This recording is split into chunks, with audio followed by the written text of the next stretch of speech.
அது எங்கள் இனத்தையும் அரவணைத்து செல்லுமாக இருந்தால் நாங்களும் உங்களோடு கைகோர்க்க தயார் என்பதை கடைசி வரை போராடுவேன். நான் தெரிவு செய்யப்பட்ட ஒரு தலைவராக இருந்தும் கூட இன்று வழக்கில் இருக்கிற ஒரு தலைவர், தமிழீழத்தின் தேசிய தலைவர் பிரபாகரன் அவர்களுடைய வேண்டுகோளுக்கு இணங்க அந்த கட்சி மீண்டும் வெளியிலே வந்தது. ஆக்களை சுட்டு போடுகிற காலத்தில் அரசியலுக்கு வந்தவன் நான். ஸ்ரீதரன் பார் பெர்மிட்டுக்கு ரெக்கமெண்டேஷன் லெட்டர் கொடுத்தார். ஜெனீவா தீர்மானம் இன்னும் ஒரு ஆண்டுகளுக்கு நீடிக்கப்படுகின்ற தீர்மானத்தை இப்பொழுது வந்திருக்கிற அரசும் நிராகரித்திருக்கிறது.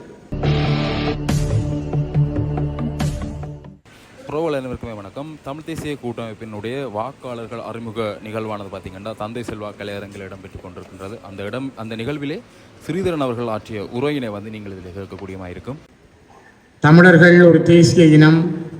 தமிழர்களுக்கு உரித்தான அவர்களுடைய வரலாற்றின் அடையாளங்களை நாங்கள் கையிலே எடுத்துத்தான் 1949ஆம் ஆண்டு தமிழீழத்தின் தேசிய தந்தை செல்வநாயகம் அவர்கள் இலங்கை தமிழரசு கட்சியை உருவாக்கினார். அவர் அந்த கட்சியை உருவாக்கி பேசுகின்ற பொழுது அவர் ஆற்றிய உரை, கொழும்பிலே எழுதுவிஞர் சங்க மண்டபத்திலே அவர் ஆற்றிய உரை, நாங்கள் வடக்கிலும் கிழக்கிலும் மட்டுமல்ல இலங்கையினுடைய பல பாகங்களிலும் செறிந்து வாழ்கிறோம். மலையகத்திலும் எங்களுடைய சகோதரர்கள் இருக்கிறார்கள். நாங்களாக இந்த மண்ணிலே வாழுகின்ற உரித்துடையவர்கள். எங்களுக்கென்று ஒரு மொழி அடையாளம் உண்டு. எங்களுக்கே உரித்தான வரலாற்று ரீதியான பாரம்பரியமான நில அடையாளம் உண்டு. எங்களுக்கே உரித்தான கலாச்சார பண்பாட்டு அடையாளங்கள் உண்டு. உலகத்திலே பல தேசிய இனங்களுக்கு இருக்கின்ற அதே அடையாளங்களை கொண்ட ஒரு தனித்துவமான தேசிய இனம் நாங்கள். ஆகவே எங்களுடைய அந்த தமிழர்கள் என்கின்ற தேசிய அடையாளம் இன்று இலங்கையிலே நிர்மூலமாக்கப்படுகிறது, மெல்ல மெல்ல அழிக்கப்படுகிறது. அதனை காப்பாற்றுகின்ற பொறுப்பும் கடமையும் எங்களுக்கு இருக்கிறது என்ற அந்த சாராம்சமான உரையை அவர் ஆற்றியிருந்தார். அதுக்கு பிற்பாடு அவர் மாவட்டபுரம் கந்தசுவாமி ஆலயத்துக்கு முன்னாலும் தன்னுடைய உரையை ஆற்றியிருந்தார். இலங்கை தமிழரசு கட்சி என்பது தமிழர்களுடைய சுய நிர்ணய உரிமையை அடித்தளமாக வைத்து ஒரு சமஷ்டி கட்சி என்ற பெயரோடு தமிழர்களுக்கு இணைந்த வடகிழக்கில் சமஷ்டி அடிப்படையிலான அரசியல் தீர்வை அடிநாதமாக கொண்டு உருவாக்கப்பட்ட ஒரு கட்சி. அதனுடைய கொள்கை பிறழாது, அதனுடைய அந்த தாகம் தீராது, அதனுடைய அடிப்படை வரலாறுகளை நிராகரிக்காமல் எங்களுடைய கட்சி இப்பொழுதும் அந்த நிலையான பயணத்தை செய்கிறது என்பதுதான் மிகவும் தெளிவான ஒரு விளக்கம். ஆகவே நாங்கள் கிட்டத்தட்ட 25 வருடங்கள் கிடப்பில் இருந்த கட்சியை கூட 2004ஆம் ஆண்டு தமிழீழத்தின் தேசிய தலைவர் பிரபாகரன் அவர்களுடைய வேண்டுகோளுக்கு இணங்க அந்த கட்சி மீண்டும் வெளியிலே வந்தது. அதுக்கு ஒரு வரலாற்று காரணங்கள் உண்டு. அவ்வாறு வந்த அந்த கட்சியினுடைய பாரம்பரியம் 2004ஆம் ஆண்டிலிருந்து இன்று வரை மீண்டும் ஒரு புதுப்பொலிவை பெற்று அது பயணம் செய்கிறது. எங்கள் மீதான ஸ்ரீலங்கா அரசினுடைய யுத்தம் நடைபெற்று 2009 எங்களுடைய போரியல் வாழ்வு மௌனிக்கப்பட்ட பிற்பாடு நாங்கள் தொடர்ந்து இன்று 15 ஆண்டுகளுக்கு மேலாக எந்த கொள்கையை அடிப்படையாக வைத்து பயணிக்கிறோமோ, எந்த லட்சியத்தை நாங்கள் எங்களுடைய கொள்கையாக வரித்து கொண்டிருக்கிறோமோ, எந்த இனத்தினுடைய விடுதலை என்கிற அடிநாதத்தை நாங்கள் கருத்திலே கொண்டிருக்கிறோமோ அந்த அடிப்படையில் தான் இந்த பயணத்தை நாங்கள் செய்து கொண்டிருக்கிறோம். ஆகவே அன்புக்குரிய சகோதரர்களே, சகோதரிகளே, நீங்கள் இந்த மண்டபத்தில் நிறைந்திருக்கிறீர்கள். இந்த மண்டபத்தில் இருக்கிற உங்களிடம் ஒவ்வொருவருடைய வீடுகளிலும் யாரோ ஒருவர் இந்த தேசத்துக்காக வீரச்சாவை தழுவி இருப்பார். யாரோ ஒருவர் உங்களுடைய வீட்டிலே விழுப்புண் அடைந்திருப்பார். இந்த தியாக வேள்வியிலே யாரோ ஒருவர் உங்களுடைய குடும்பத்திலே காணாமல் போயிருப்பார். யாரோ ஒருவரை நீங்கள் தேடிக்கொண்டிருப்பீர்கள். இது ஒரு தேசிய இனம் தன்னுடைய போரியல் வரலாற்றை கடந்து அந்த போராட்ட வரலாற்றுக்கு பிற்பாடு தன்னுடைய இயலுமைகளை கட்டி வளர்த்து கொண்டு செல்வதற்காக நாங்கள் செய்கின்ற பயணத்திலே காண்கின்ற ஒவ்வொரு வேதனையான சம்பவங்கள். இன்றும் வலிந்து காணாமல் ஆக்கப்பட்ட அம்மாக்கள் போராடி கொண்டிருக்கிறார்கள்.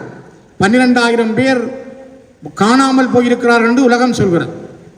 1,46,600க்கும் மேற்பட்டவர்கள் காணாமல் போயும் கொல்லப்பட்டும் இருக்கிறார்கள் என்று நல்லிணக்க ஆணைக்குழுவுக்கு முன்னால் மறைந்த பேராயர் ராயப்பு யோசப் அவர்கள் சொல்லியிருக்கிறார். ஆனால் அண்மையிலே வந்த அந்த ஜெனீவா தீர்மானம் இன்னும் ஓராண்டுகளுக்கு நீடிக்கப்படுகின்ற தீர்மானத்தை இப்பொழுது வந்திருக்கிற அரசும் நிராகரித்திருக்கிறது. மாற்றம் பற்றி சிந்திக்கின்றவர்களே, நாளைய வரலாறு பற்றி சிந்திக்கின்ற இளைஞர்களே, நாளை இந்த தேசம் பற்றி சிந்திக்கின்ற சகோதரர்களே சகோதரிகளே, திரும்பி பாருங்கள். இப்பொழுது ஒரு பரபரப்பு, ஒரு மாயை, ஏதோ நடந்து என்னவோ நடக்க போகிறது, ஏதோ மாற்றம் பெறப்போகிறது என்று ஒவ்வொருவரும் சிந்திக்கிறோம். நல்லது நல்லது நடக்கிற பொழுது நாங்கள் அதனை ஏற்றுக்கொள்ளவும் அதனோடு இணைந்து போகவும் அந்த மாற்றத்தோடு சேர்ந்து சிஸ்டம் சேஞ்ச், எங்களுக்கான தமிழர்களுக்கான அந்த உரித்துடைய வாழ்க்கைக்கான மாற்றத்தை நோக்கி நகர நாங்கள் தயாராக இருக்கிறோம்.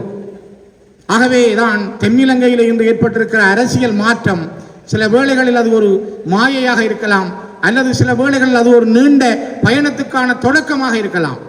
ஆனால் அது நல்லதாக இருந்தால், அது நன்மை பயக்கக்கூடியதாக இருந்தால், அது எங்கள் இனத்தையும் அரவணைத்து செல்லுமாக இருந்தால் நாங்களும் உங்களோடு கைகோர்க்க தயார் என்பதை தென்னிலங்கை அரசியலுக்கு நாங்கள் சொல்லிக்கொள்ள விரும்புகிறோம். இல்லை, கடந்த காலங்களில் நீங்கள் செய்த தவறுகளைத்தான் நீங்களும் செய்ய போகிறீர்கள் என்றால் வரலாறு திரும்பவும் ஒரு கதையை சொல்லும். அதனால்தான் நான் நினைக்கிறேன், 2010ஆம் ஆண்டு யுத்தம் முடிந்து மஹிந்த ராஜபக்ச அரச கட்டிலில் ஏறுகிற பொழுது அவர் என்ன சொன்னாலும் கேட்கக்கூடிய ஒரு சிங்கள மக்களுடைய எண்ணங்கள் இருந்தது. அவரால் இந்த மக்களுடைய பிரச்சனையை தீர்த்திருக்க முடியும், அவரால் நல்ல ஒரு தீர்வை முன்வைத்திருக்க முடியும். அந்த அரிய சந்தர்ப்பத்தை, அந்த நியாயமான கோரிக்கையை தமிழ் மக்களுடைய உணர்வுகளை புரிந்து கொள்ளாத ராஜபக்ச குடும்பம் இன்று பூண்டோடு வெளியிலே போயிருக்கிறார்கள், கூண்டோடு போயிருக்கிறார்கள். அவருக்கு பிற்பாடு வந்தவர்கள் கூட இதய சுத்தியோடு அரசியல் பயணத்தை செய்வதற்கு தயாராக இருக்கவில்லை. சொன்னார்கள், ஆனால் செய்யவில்லை. இப்பொழுது வந்திருக்கிறவர்களும் ஒரு சிங்கள ஏகாதிபத்திய அரசியலுக்குள்ளால் வந்தவர்கள்.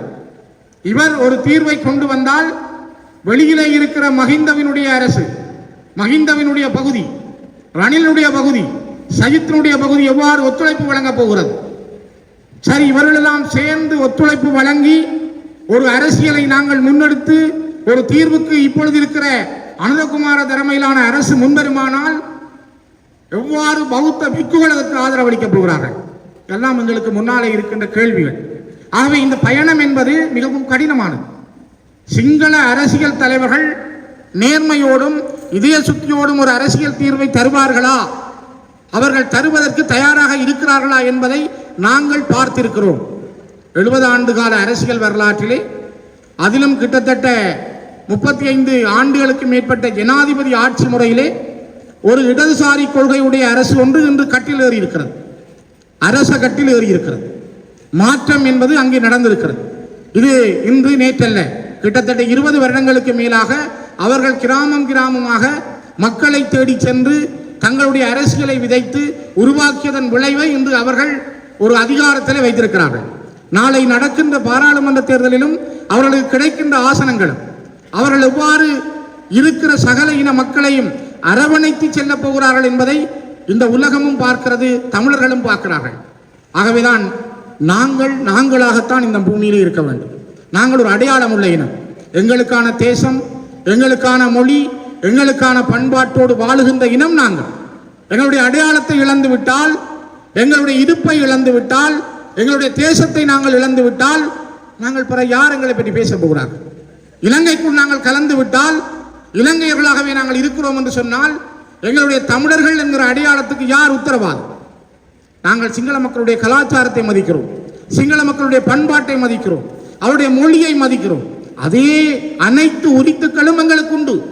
உங்களுடைய மொழி வருவதற்கு முதல், உங்களுடைய இனம் இங்கே வருவதற்கு முதல் நாகர்கள் இயக்கர்களாக தமிழர்கள் இந்த மண்ணை வாழ்ந்தார்கள், இந்த மண்ணை ஆண்டார்கள். அவர்கள் பஞ்ச ஈச்சரங்களோடு வரலாற்று ரீதியாக இந்த மண்ணிலே வாழ்ந்திருக்கிறார்கள். அவை வரலாற்றில் இந்த மண்ணுக்கு உரித்தானவர்கள் நாங்கள். அந்த உரித்தான எங்களுடைய இறமை பறிக்கப்பட்டிருக்கிறது.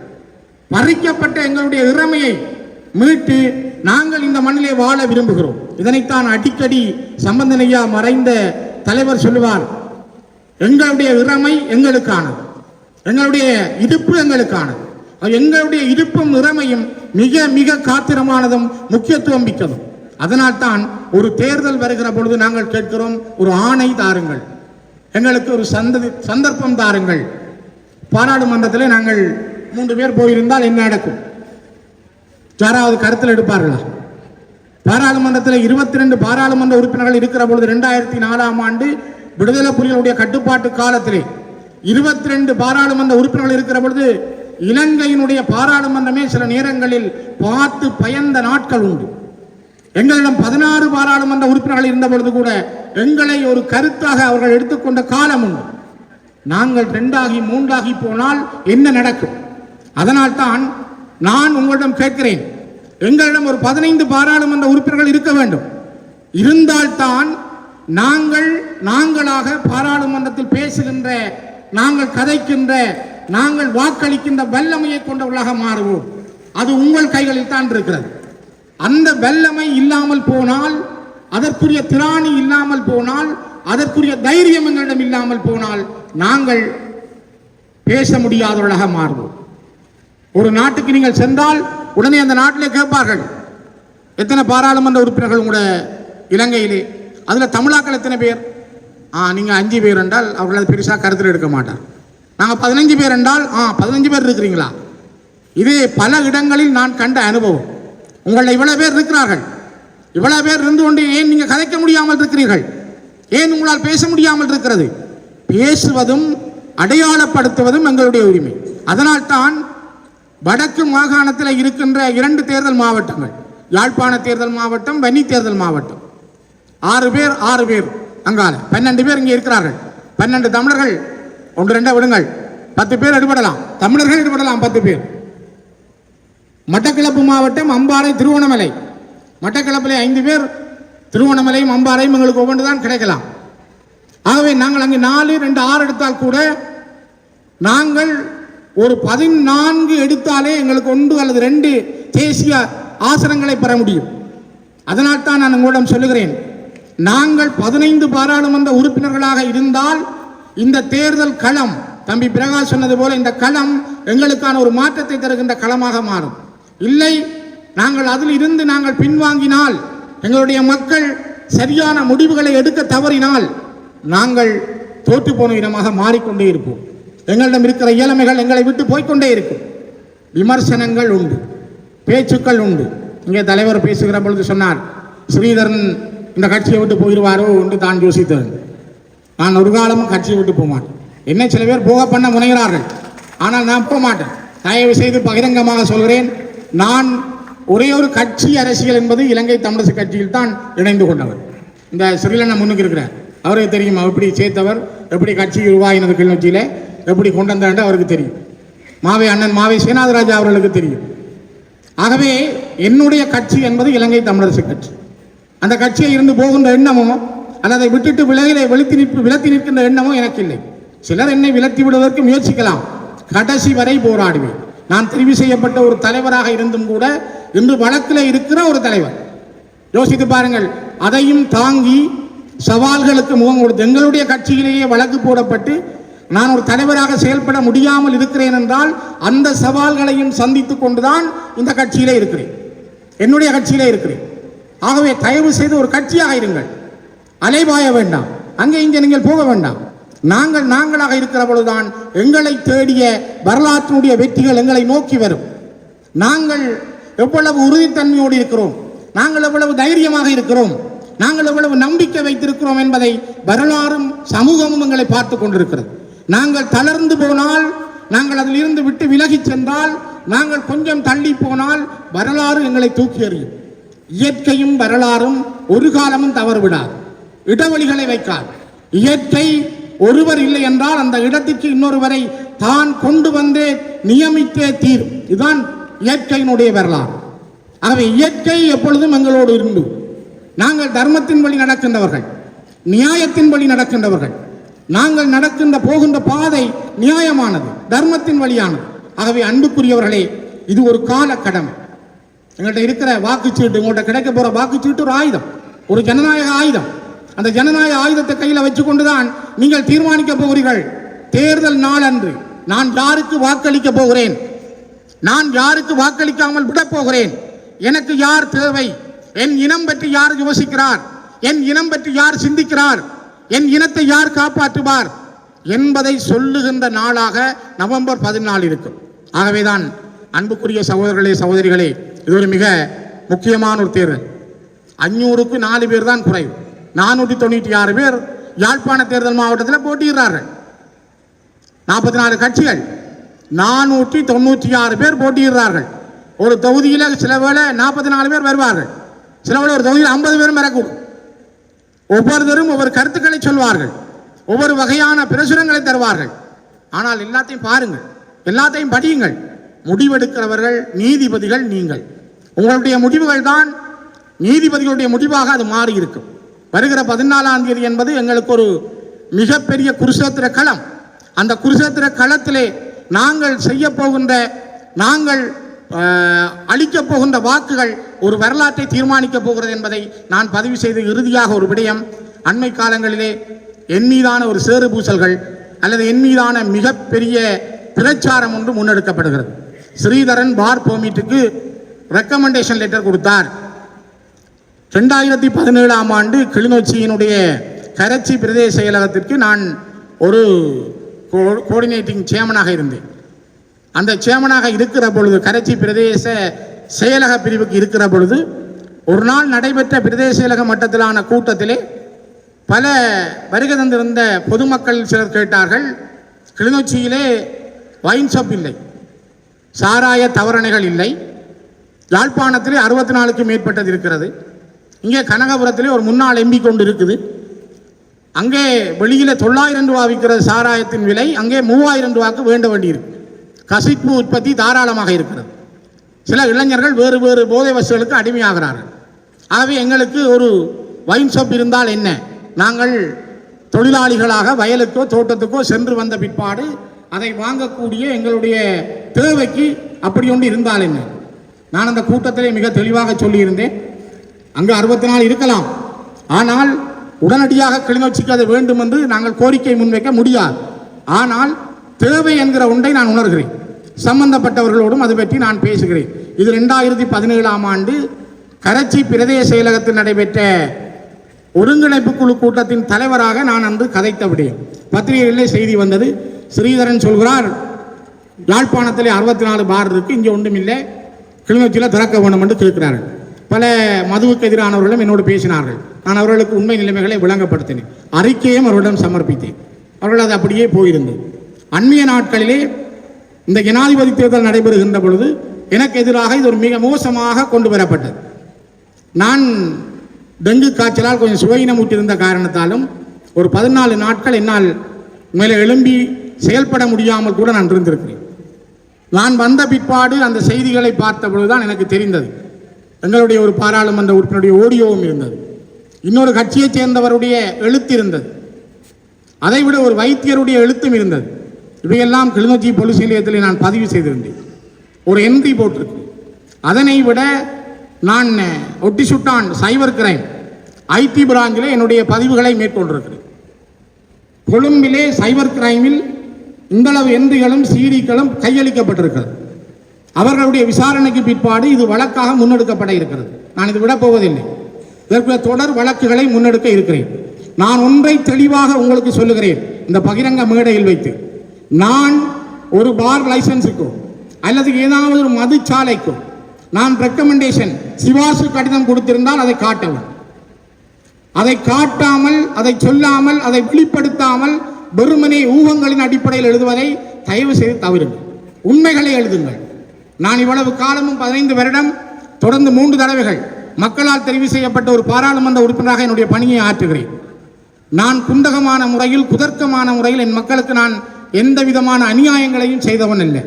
இப்பொழுதும் கூட என்னுடைய வயசு 56, 41 வயசில் என்னுடைய தொழிலை நிறுத்திவிட்டு ஆக்களை சுட்டு போடுகிற காலத்தில் அரசியலுக்கு வந்தவன் நான். ஆகவே என்னுடைய அரசியல் பயணம் என்பது வெறும் பஞ்சனை மெத்தையில் வந்ததல்ல. நான் கல்லிலும் முள்ளிலும் நடந்து வந்தவன்.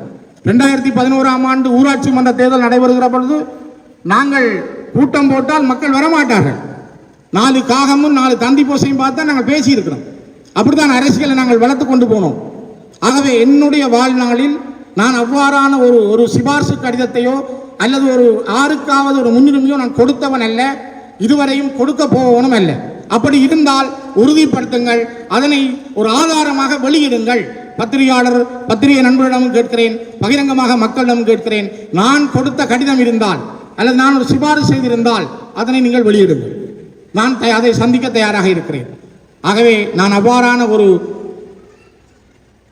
உண்மைக்கு புறம்பான, என் இனத்துக்கு விரோதமான, அதிலும் என்னுடைய கட்சிக்கு குந்தகம் விளைவிக்கக்கூடிய வகையில் நடக்கவில்லை என்பதை இந்த பகிரங்கமாக நான் ஒன்று சொல்ல வேண்டும் என்பது என்னுடைய கால கடமை. பலர் எழுதினார்கள், என்னுடைய கட்சியிலே சேர்ந்தவர்களே எழுதினார்கள். பலர் சொல்லியும் பலவர மோசமாகவும் எழுதினார்கள். அதையெல்லாம் கடந்து வந்து பொறுமையோடும் நிதானத்தோடும், என்னுடைய அரசியல் என்பது சவால் மிகுந்ததாகவும் உங்களோடு இருக்கிறது. நான் இன்று பேசுகிறேன், நாளை திருவண்ணாமலைக்கு வழக்குக்கு செல்ல வேண்டும். எனக்கு எதிரான வழக்கு, தலைவராக இயங்கக்கூடாது என்பதற்கான வழக்கு, என்னுடைய கட்சிக்காரர் போட்ட வழக்கு. அதை இன்று பேசுகிறேன், நாளை நான் வழக்குக்கு செல்ல வேண்டும்.